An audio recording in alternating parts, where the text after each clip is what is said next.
حضور صلی اللہ علیہ وآلہ وسلم کو مکہ بھی بڑا ہی پیارا، اس شہر سے بھی رسول کائنات کو بڑی ہی محبت۔ لیکن پتہ ہے مسلمانوں کو مدینے سے اتنا پیار کیوں ہے؟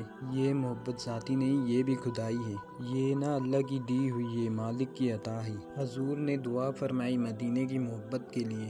نبی پاک یہ جو ہمارے سینے میں چلتے ہیں، دل تڑپتے ہیں، ہماری اولادیں روتی ہیں، ہم سب کچھ قربان کر کے اس شہر نور میں جانا چاہتے ہیں۔ یہ ایک خدائی فیصلہ ہے، اللہ کی پیدا کی ہوئی محبت ہے۔ حضرت سیدہ عائشہ صدیقہ رضی اللہ تعالیٰ عنہ فرماتی ہیں، بخاری مسلم میں موجود ہے، فرماتی ہیں جب رسول پاک صلی اللہ علیہ وآلہ وسلم مدینہ تشریف لائے تو حضرت ابو بکر صدیق رضی اللہ تعالیٰ عنہ اور حضرت بلال حبشی رضی اللہ تعالیٰ عنہ کو بخار ہو گیا۔ حضرت عائشہ صدیقہ رضی اللہ تعالیٰ عنہ کہتی ہیں، ان دونوں کا بخار کا حال مجھے معلوم ہوا تو میں حضور صلی اللہ علیہ وآلہ وسلم کی بارگاہ میں گئی۔ میں نے عرض کیا، یا رسول اللہ صلی اللہ علیہ وآلہ وسلم، جناب صدیق اکبر کو بھی بخار ہے، سیدنا بلال حبشی کو بھی۔ میرے دوستو، چاہیے تو یہ نام کہ بیماری کی اطلاع ملے تو شفا کی دعا ہو، پر کریم محبوب دلوں کے حال جانتے ہیں نا۔ حضور صلی اللہ علیہ وآلہ وسلم نے کیا دعا فرمائی، اے اللہ، جس طرح ہمیں مکے سے محبت تھی نا،